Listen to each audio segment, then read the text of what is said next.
Welcome back, episode number 44, No Cap Sports Podcast, man. Oh, let me do the number person. No, because I already got one cooked up. Oh, okay, my bad. This the Brian Scalabrine episode, man. Oh no, let me go find somebody. Yes, I felt, yeah. This is gonna be a pretty bad episode. Who you want? Sure. Pistol Pete, Jerry West. Yeah. Jerry West didn't win no 44. Yes, he did. Jerry West, say swear, 44. He was born in 1944 Jerry West wore number 44, man. because he was born in 1944. That's not a fact, but it sounds right. I was about to say that's definitely not right, but he is old. He might have been born in Aaron? 1944. Hey. Reggie Jackson or Jerry West. Okay, but I just feel like we had a lot more options before Brian Scalabrine. Hey, bro. Jerry West was born in 1938. Wow, that's crazy. I really thought that you was like. That's funny. That is funny. That's crazy. Hey, bro. Speaking of Jerry West, bro, R.I.P. Elgin Baylor, he just died, actually. Yeah, bro. I saw that. R.I.P. Laker legend, bro. But, man, let's go and get this episode started, man. Josh, hit us with that fire, man. First interesting thing that I covered right before I ain't covered nothing that I saw right before on segment. Kodak has recorded 167 songs since being released from prison, and that he got released when less than a month ago or a month ago. So what's just give me some thoughts, give me some feedback to what y'all think about that. Kodak just be saying what he's thinking on the beat, bro. That's really all he does, bro. So one of them might be good. You know, anything can happen, bro. You said one of them? Yeah, bro. I feel like some of them, they definitely going to be hits.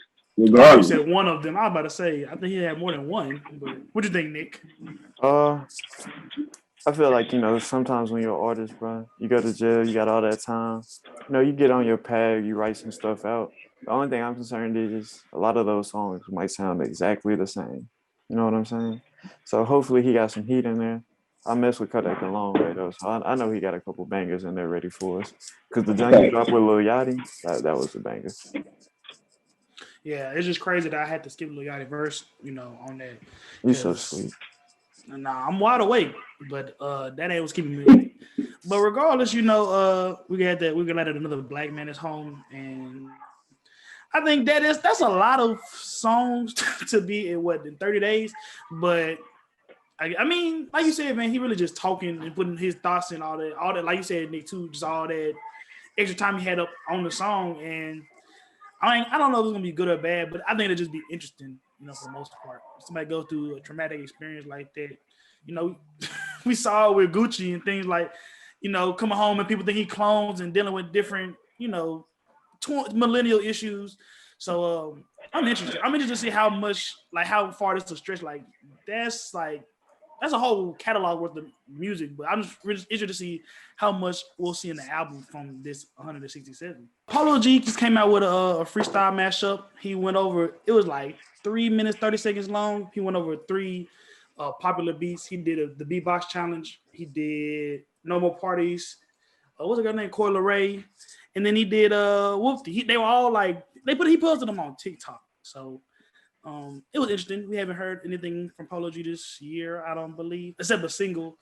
But he's one of my favorite artists. So personally, I like what he did with the beatbox beat. I like what he did on Coi Leray's beat, but the Whoopty, I guess I don't really like that song, so I didn't really like him on that beat. But what do y'all think about Polo G? His last project was The GOAT at the end of last year. I think it was pretty good. It was a great album. So, like, what would y'all want to see from Polo coming up? Like, what artist would y'all want to see him collaborate with? With TJ. I need a full take. Oh. Lil TJ. I don't like Lil TJ. You think you could do a whole tape of just them two? Yes. I don't like Lil TJ that much. Because you're not really from New York. That's true. But okay. I would put him and OTF together on a whole tape before him and TJ, honestly. OT, like Lil Durk and all the OTF guys. And, I'm thinking OT Jennings. My bad. I don't know.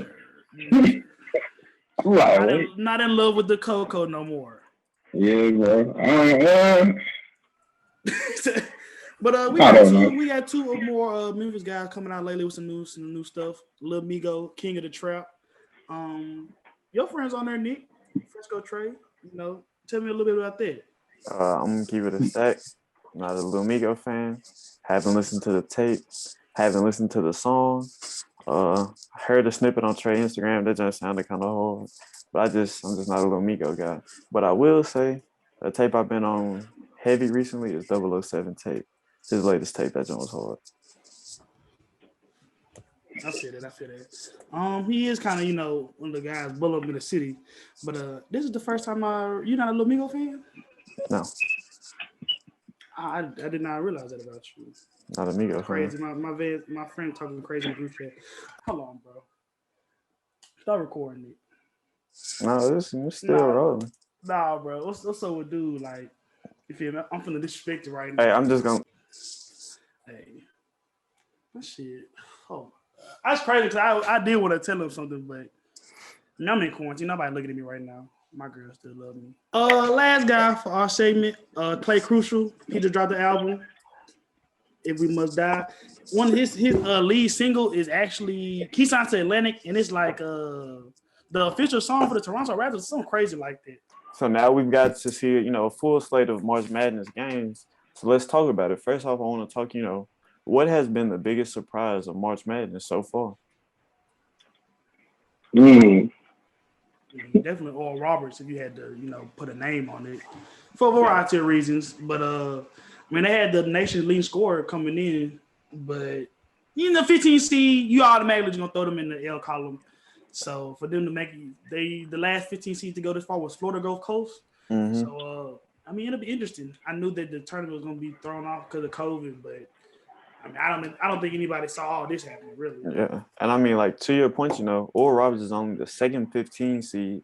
Florida Gulf Coast did it first. They're the second 15 seed to ever, win 2 games in March Madness.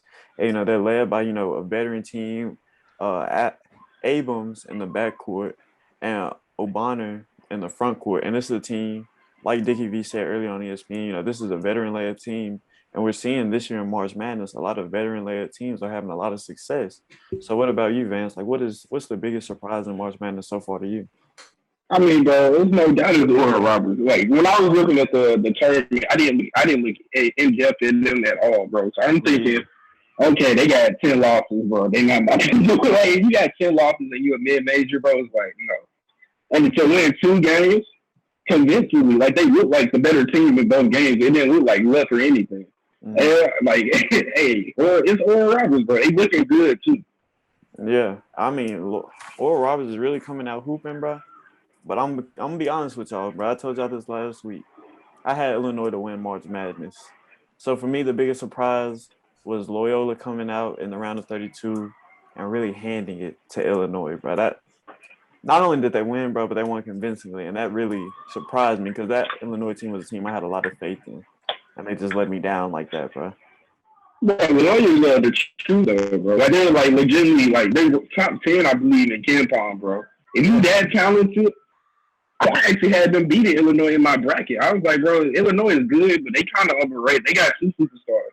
That's cool, but it's just like, as a team, Illinois is hooping, bro. I haven't seen one game that when you look at the box score, everything just pops out, bro.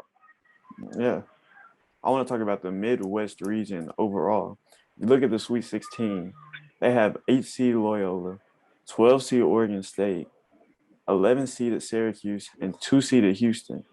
Those are the 4 teams left in that Midwest region. There's a lot of chaos going on.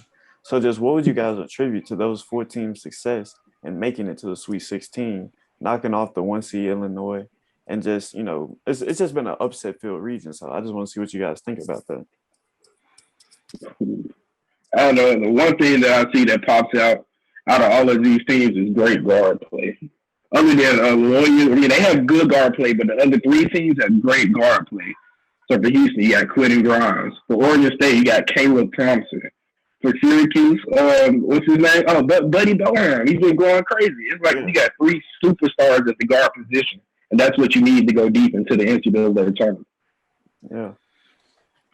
Personally, I just think it really just shows the importance of the bubble. You got two teams. The bubble, because you got one team in Syracuse that consistent. This is like their third year coming in as a 10 and 11 seed. At large, where people was really questioning their selection on Selection Sunday, but they continue. I saw something on Twitter. That 2-3, they continue to mess people up in the postseason because that's not a defense you really run into. And Bohan, he just continues to win big games with his son now. And Oregon State, they were like 10 and 12 at one point. They weren't even consideration. They had to win the Pac-12 tournament. Yeah. But postseason play, you get into these conference tournaments, you don't know what can happen.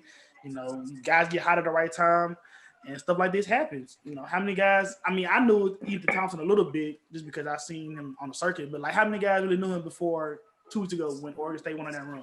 I didn't know. Exactly. So just the importance of that bubble, and you seeing that teams that we debate, a month out, and we debate daily. Oh, this team should be in. This team should be in. And you see how close it is. Because what's to tell me DJ Jeffries can't average 17 points in the NCAA tournament game after struggling most of the season? Crazy things can happen. So it just the importance of the bubbles will highlight that region for me. Yeah, I wouldn't even say it's the importance of the bubble, man. First of all, when I look at this Midwest region, there's no way Loyola should have been an 8 seed. They were severely underranked, bro. Like Van said last week, top 10 in Ken Palm rankings, bro. This is a legitimate team, a legitimate threat in this year's tournament. Well, what I see in a lot of these teams in this Midwest region that have, made it to this point, like I said earlier, a lot of veteran teams, man. You look at Loyola, a lot of 3-year, 4-year guys on that team. Same thing with Syracuse. Buddy Boeheim's on his, 4th year there? And the same can go for Houston. Same goes for Oregon State. These are just veteran-led teams, guys that have been in the program for a minute. You look at teams like Duke and Kentucky that aren't even in the tournament this year. This is the one year where I will say one-and-done talent can't get it done because it's COVID. Ooh, it's really been superstar talent. Going off what you're saying, just like we just talked about the Midwest region. In the South region, the 4th best teams, you got Oral Roberts, the leading scorer in the nation. Arkansas, SEC Player of the Year. You got Baylor, who came in first place in the Big 12, and you got Villanova, who came first place in the Big East. It's all about star power this year. Mm-hmm. But not even star power, veteran star power. I want to make sure you put that asterisk there. Because there are star players all across college basketball. We saw Cade Cunningham last night, star power, freshman. Couldn't get the job done against a veteran Oregon State team. And I think that's what's separating a lot of these teams, not just in the Midwest region, but in every region of this NCAA tournament. So that's the G League fault, bro. Yeah. Everything is going to keep happening. And so, continuing to talk about March Madness, I want to hear y'all's predictions for the Final Four now that we've seen, 2 rounds of games. That East region is all types of messed up. I know me and you picked LSU to beat Michigan, so I can't really pick them to go to the Final Four. So I'll go Alabama out of that region just because they can shoot the ball so well. They're most talented team in that bracket, I would say. And Illinois region, as much as it pains me, I guess I got to go Houston. I mean, I feel like not that they're the best team in that bracket, but they'll have the easiest path. So, I mean, they play Syracuse today, I think, and they play the winner of Loyola and who else? Oregon State. I'm saying Loyola could potentially beat Houston, but I don't think they have a Quentin Grimes level guard. I know they got Cutridge, Baby Jokic, or whatever, but I don't think they have a guy on the perimeter that can stay with Grimes for 40 minutes. Let me get Baylor for the South region. Arkansas, they look good in the SEC tournament, but Oral Roberts might beat them, honestly. So yeah. So now, Vance, I want to hear what are your Final Four predictions? Ooh, Final Four. All right, so I'm going to go with the brackets that have already been filled out for the Sweet 16. So after Midwest, bro, I don't like Houston, and I don't think it's a secret why, bro. They don't beat Memphis 3 straight times. Yeah. So I'm gonna go with the Warriors Chicago out of the Midwest. I think they'll beat Oregon State. It's just their team. They have a squad, bro. So I'm gonna go with Warriors Chicago, bro. I got Syracuse. Warriors Chicago being Syracuse out the Midwest. After South, I have I'm gonna take Arkansas. I don't know, just out of them 14, I like Oral Roberts. They play good, but Arkansas, they was my sleeper to make it anyways. So I'm going to take Arkansas. Out the East, As we're recording, the bracket hasn't been filled out, but I'm going to take. I'm gonna take Oregon. Shout out to the Lawson bros, bro. Let's go with Oregon. Out the West, I'm gonna go with Gonzaga. That's the easiest one to pick to me. Gonzaga. Yeah, so I'm gonna bounce off of that. Of course, in the West, I'm gonna go Gonzaga. That's the easy one. A one-seeded team, undefeated on the year. I think they're gonna keep that streak up. But I will say, in the Elite Eight, they will face a tough test against that USC team with all of that size and talent that they possess. And so going, That's Gonzaga and USC. Yeah. Ooh, that's a good one. That's a good one. Assuming USC beats Oregon in the Sweet 16. But yeah. Continuing on to the East, I got LSU coming out of that region. I really like the way they play basketball. Yes. A lot of talented players on that team. And I think they will, like I said last week, I think they upset Michigan. And I think they're going to carry that momentum all the way to the Final Four. And so moving on in the South region, I got Baylor winning. Yet again, veteran guard play, guards and veteran leadership is what, dictates the team's success, especially in this year's tournament. So I'm going to rock out with Baylor. And out the Midwest, I just got to go with Loyola. That's just, a top 10 Ken Palm team. Yeah. I think they'll have it pretty easy with Oregon State and match up with Syracuse in the Elite Eight. And I think they'll be able to break down Syracuse. So that's my Final Four right there. Hey, real quick, if do you have it pulled up your Final Four predictions from last week before the tournament started? Do you have that pulled up? Yeah, I got mine right here. All right, who were they? So last week, my Final Four was Gonzaga, Alabama, Ohio State, and Illinois. Oh, you sick. That's very sick. Very sick. I had Gonzaga, Alabama, Baylor. Those three are still alive, but I had Oklahoma State beating Loyola Chicago. So Oklahoma State, I'm 3 out of 4 for right now. But I had switched it up dramatically. Yeah, me too, man. Gonzaga, Alabama, Baylor. And I can't remember what I had for that last week. I'm 3 for 4. Yeah. So as you can all see, here at No Cap Sports, we are losers. We can't make perfect brackets. We tried, but we failed miserably. 75% is a C somewhere. Moving on, we got to talk about the Los Angeles Lakers. Saturday night, LeBron goes down with a high ankle sprain. He's out indefinitely, but as we all know, being athletes, a high ankle sprain is something that's really a week-to-week injury. Now, that compounds on to the Lakers being without Anthony Davis, who's out with a calf injury, and he's been out since February 14th, and he's still looking at another 3+ weeks on the IR. So, Sunday, the Lakers played the Suns, routed 111-94. Shout out to CP3. He moved up to number 6 in terms of all-time assists in that game. 10,000. Exactly. And so now I want to talk to y'all about just how will this stretch without LeBron and AD affect the Lakers? It's cool time, baby. It's gonna look like a lot about 2018 Los Angeles Lakers. Yeah, with Ryan Kelly and Robert Zachary and all them boys out there. Being real, they got a much better cast than those Lakers. They still got Montrez. They still got Schroeder. Anthony Davis has been out 2 to 3 weeks at this point with 2 to 3 weeks left. He's been out since February 14th. So. Okay, so a month. So I mean, both of those guys are looking at missing in about 10+ games. So, they're about halfway, a little past the All-Star break. So. I mean, I don't know how much LA is going to be jockeying for position technically in the playoff races because they got the 2 best guys. So like, it is what it is. But it will be interesting to see what they do over the next 10 to 12 games. If they can play 500, I think that they'll set themselves up to be the 1 seed, honestly. Because I think Utah still is right now.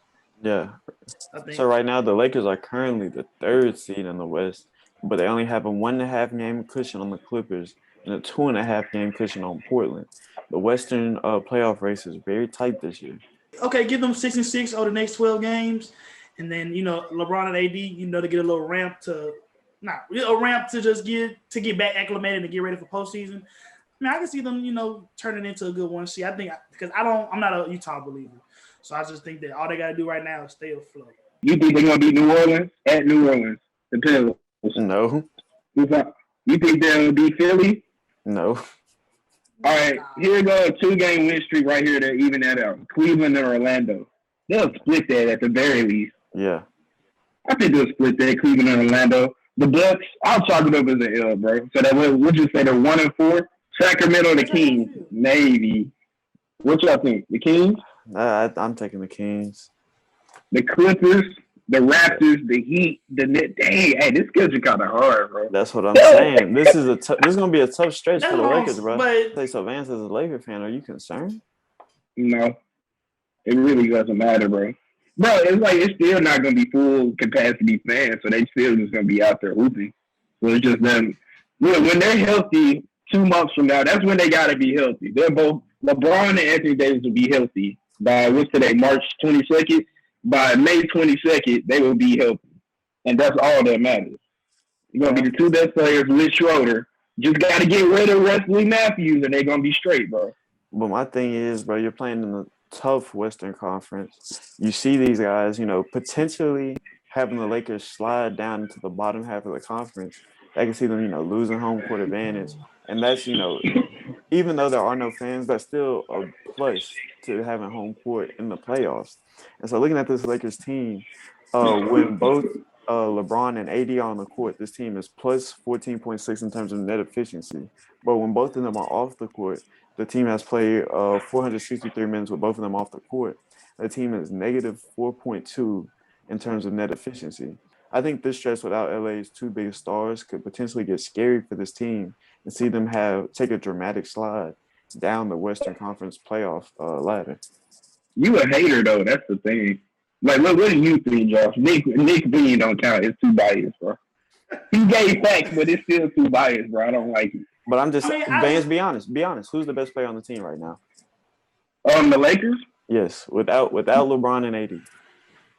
Taylor Horton Tucker, but technically Dennis Schroeder. But I'm being serious. Y'all think I'm playing. dude got some wide shoulders. That's all I got to say about him. He is a bucket, bro. But I'm gonna go with Dennis Schroeder. I think you can depend on him to get you 25 a game here and there, every other game. Some games he'll give you 30, some games he'll give you 17. It's like, it's whatever. But it varies a lot. That's what I'm saying. They're still throwing out what they got. Schroeder, Wes Matthews, or Caldwell Pope. Stop saying Wes Matthews, bro. Please. Okay, so they're throwing out a decent starting. I think they Kuzma. I mean, he was. People forget he was never wanted it truly, but he ran that Lakers offense, I guess, whatever they wanted to call it. While the little passions that LeBron wasn't there, that D'Angelo Russell era. I mean, I forgot about that really. But I mean, he was a 20 point per night guy, so I just feel like it's only 12 games. They just tell him, well, this is what he wants to do anyways, because he doesn't. There's a lot of people are surprised that he's still in LA.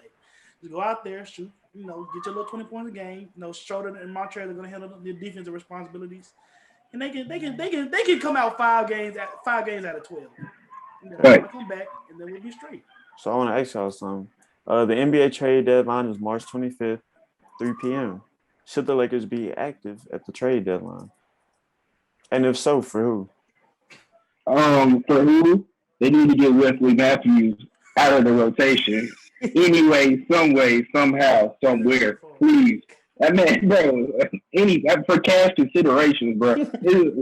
Like, literally, the team is fine. I think the team is fine. Just go for free agency. You only got to trade for it. But they do need a big, like a rim protector.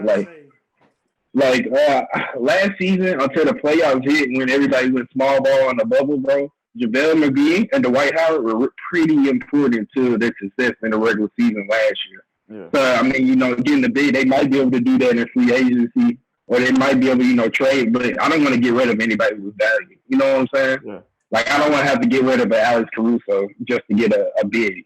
Yeah, and I mean, I feel that, the trade deadline is March 25th, but after the trade deadline, the buyout market gets going. Guys who couldn't get traded get bought out, and I think a guy that LA should be looking pretty heavily at is Andre Drummond. Cleveland's been sending him out of games with hopes to trade him, haven't gotten a deal done yet, and that deadline is approaching. So assuming, Drummond gets bought out, LA should be the first ones to pick up the phone and hit him up. But to me, I think that LA still needs to make a move on another ball handler. Not necessarily a point guard, but another wing player that can handle ball handling responsibilities. Because you look at this Lakers team right now without LeBron, they're down to only Dennis Schroeder and Alex Caruso as ball handlers on that team. And Schroeder is, a guy who was up for sixth man of the year last year. But Caruso isn't a guy who really gets you excited in terms of ball handling and, running the offense. So I think the Lakers should be looking to acquire like a veteran talent. For example, maybe bringing back Isaiah Thomas, bringing him on the roster, provide a scoring punch off the bench, a solid guard, or making a move for a veteran like George Hill. I think any one of those moves, would bolster that Lakers team. And then those are guys that would still complement them when LeBron and AD get back. True or false? Are the Lakers in trouble of not making the finals, not making it to the finals? True. No, listen to me, bro. If they fall into a 7 or 8 seed in the West and you got to play Nick, Utah or Phoenix in the they're first not going to be in round, no play that is in. skip. I'm not saying. Seven or eight. I'm not saying. Bro. You got the West is tight. I want to say at most they have a 5-game lead over that current 8 seed. They could easily fall into that bottom half and have to see a team like Phoenix. How many games have Lakers Portland so in the first round. They'll beat Phoenix and Portland, bro. Like, come on, let's be real. But I'm saying it's a potential, bro. There's potential for a loss. The path to the finals is harder when you get to the bottom, on the bottom half of the Western Conference. So who's in the Western Conference better than the Lakers right now? Right now. Currently looking at the standings right now, Utah and right now in front of them is Utah and Phoenix. Yeah, Utah and Phoenix are in front of them right now. Do you think that in full strength, either one of those teams can even take them to 6 games? Yes. In the finals. Which one? I think both of them can. Shut up, bro. Phoenix is nice, but it's about to be just like the Kobe years. Like LeBron is gonna put them down slowly, and it's gonna be whatever. But I still think those are 7-game series. LeBron's getting up in age. The path to the finals is gonna be harder if they slip into the bottom half of the Western Conference. You can look like that all you want, but now the Lakers are gonna go from playing teams like, I don't know, Sacramento in the first round to playing real hard, meaningful games such as the Suns if they slip. You know how Stephen A. hate on the Cowboys? That's how you hate on the Lakers, bro. Because you were doing the exact same stuff last year. Now talking about NBA rookies, we've seen, over half a season of them right now. So we all got 2 rookies and we're going to grade them, give them a report card essentially after seeing half of the season, essentially give them a midterm. So Josh, go and get it started with your rookies, man. Thank you, Nick. The 2 rookies I got that I was signed/chose, I got Big James Wiseman and Emmanuel Quickly. It's an interesting contrast because their points per game and their contributions to the teams have been honestly about similar, but just the expectations and the viewing of it is a little different, and the situations and the circumstances for each team is a little different. So I'll talk about Big James first. Let me just read off some of these numbers to give you what we're working with. 11 points a game, 3.5 fouls a game, 6 total rebounds, 61% from the free throw line, 36% from 3. I know there's a little odd assortment of stats, but it kind of gives the most telling points of his games. We're kind of dealing with the same thing with Jaren right now. Memphis, big young guys are going to foul a lot. He played 5 games in Memphis. And that's just the thing that big guys got to get out of their system, jumping at pump fakes, being able to guard guards on the perimeter without fouling. So that's one of the biggest weaknesses in his games, but that's more something that can be fixed with just time, maturity. So one encouraging thing that he is shooting almost over 36% from 3. That was kind of one of his biggest swing characteristics coming out. And if he can shoot like that, man, he's a problem. That's legitimately a problem from that range, and that creates different mismatches, and that increases his value by a lot. So Steve Kerr doesn't really play doesn't give rookies a lot of minutes. Personally, I feel like that's kind of backwards when you have somebody drafted that high. But he does have Steph Curry on his team, so I understand kind of sort of what he's doing. But James, I gotta give him a B. He looks good. And it's not really his fault at all, but LaMelo Ball has run away with the number. It has looked like he has run away with the number 1 overall, the rookie of the year, and it looked like the number 1 overall pick. So he looks really good. He looks like he justifies the selection. But with the way LaMelo's been playing, I feel like he had to be all-star level next year, just so those front office guys really don't feel like they made a bad decision. Because to be honest, I don't know which way I got LaMelo, but that dude's an all-star next year. So I mean, kind of like the same thing with the Luka and Trey Young type of dimension. But yeah, I think James he's doing okay right now. But I just want to see him just take that next step, get his feel for the game a little better, and block a few more shots and get a few more rebounds. But Manuel quickly, he was a sophomore last year for Kentucky, played with Cal. Honestly, he's not really a guy that popped from me out of high school or in college. But he's on the Knicks right now. They got a young team. They got some excitement. Um, they just got a lot. They got a lot of pieces. I don't know what it exactly looks like in the playoffs, but they got a lot of young guys that can hoop. Randall Barrett, and now quickly, let me throw out some of the key stats: 12.7 points a game, 2.5 assists, 39% overall field goals, but 38% from three. So yeah, Cal has been obviously we know this year has been kind of slacking in terms of on-court production, on-court results, but he hasn't lacked recruiting, and quickly not no different. Four-star guy coming out of Maryland, and I mean, let me ask y'all: had y'all seen him at Kentucky like that at all? I don't think they were good that year or something like that. So I don't think, or maybe they was, but they never had an SEC tournament, so I didn't really know. Yeah, I remember he was the lead guard on that team, and I want to say he had a couple of big moments regular season play. I want to say he hit a buzzer beater one game. I can't remember what game it was, but I remember he was the lead guard on that Kentucky team. Yeah, I think my recollection is about the same as yours, Nick. But just again, like he's not off the wall athletic. He's not gonna really just shake you with your handle. And those are two things that I immediately noticed about him when he got to Kentucky. So I mean, honestly, I can say I kind of wrote him off. But he got in the league. He's tossed up over 75 floaters this year, and that's really his only offense inside the paint.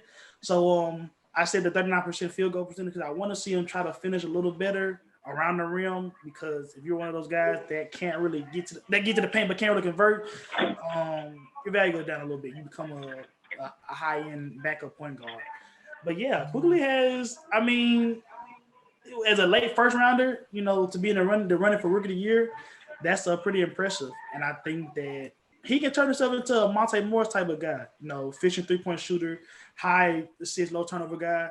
And his floater is interesting because he gets it off from different angles. He shot some from like one step within the 3-point line. He said he looks up to Lou Will in some of his games because he's like Nick said, he was a lead guard at Kentucky, but they've been playing him off the ball in New York just because he showed he can shoot. If he can just improve his inside the art game a little bit more, I think that you got a starting point guard. You think he's the best guard on the Knicks right now? Is RJ Barrett a guard? Yeah. I mean, I would hate to say that, but no, he just had like a 30-point game. I think RJ Barrett still is way higher than he is still. They would call him a guard. Yeah. Okay. But I mean, I think like the guy that does the most traditional guard things on that team, he probably is. Like, because Randall is gonna be. I mean, he's got some assists here, but Barrett, Randall, Mitchell Robinson. None of those guys are gonna be guys that can facilitate offense. So I mean, it's been mostly quickly. For my rookies, I'm gonna start out with my first rookie, LaMelo Ball, man. Number 3 overall draft pick. He had a lot of questions coming in. People questioning his shot selection, his family, all of those things. But he answered those questions by putting up a Rookie of the Year campaign. He's averaging 15.9 points, 5.9 rebounds, 6.1 assists, shooting 45% from the field, man.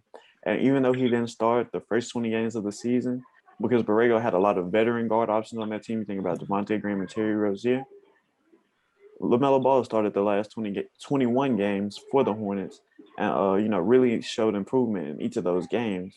Now, even though he's out for the season with a fractured wrist, I think he made a very solid Rookie of the Year campaign. He showed improvement as a shooter, a lot of highlights all over ESPN and things like that. And I think he's really, helped to keep the Hornets in the playoff race. They're currently at 8 seed, and his play is a major factor in that. He's the one really facilitating the offense, hitting the tough shots, just getting things going with the Hornets in their pick and roll offense. And so, for this season so far, I give him an A. He definitely showed up and showed out. And my second rookie, Isaac Okoro, a guy out of Auburn, he didn't have a whole lot of hype coming out of college because, he was more of a defensive specialist. And that's kind of what his role has become in the NBA. He's a guy that only averages 8 points, 2 rebounds, 1 assist a game. And, he's a 41% shooter from the field. But his defense is a major help to that Cavs team, especially in the backcourt that features Colin Sexton and Darius Garland, the two worst defenders in the NBA last season. So, looking at what Okoro, yes. So looking at what Okoro has done, bro. Of course, when you're a defensive specialist, you have some ups and you have some downs. LeBron put 46 on him, and the Lakers win. But on the flip side, he held James Harden to 4 points on 1 of 2 shooting in the fourth quarter of a Cavs win. So, he's getting the job done on the defensive end. And you can look at that and you can see it in his win shares. He's got 0.6 win shares on the season, defensive win shares. And, he's shown flashes as an effective cutter and finisher around the rim, but shooting isn't really his game. He doesn't have to be an offensive player when you're surrounded by guys like Colin Sexton, Darius Garland, Larry Nance, those caliber guys. So I think he's doing well and filling his role. And, he started all the games for the Cavs. He leads all rookies in minutes per game, playing 32.5 minutes per game. So I think he's getting the job done. I just like to see him become a better shooter and more of an offensive threat so he doesn't fall into that Andre Roberson, that kind of category right there.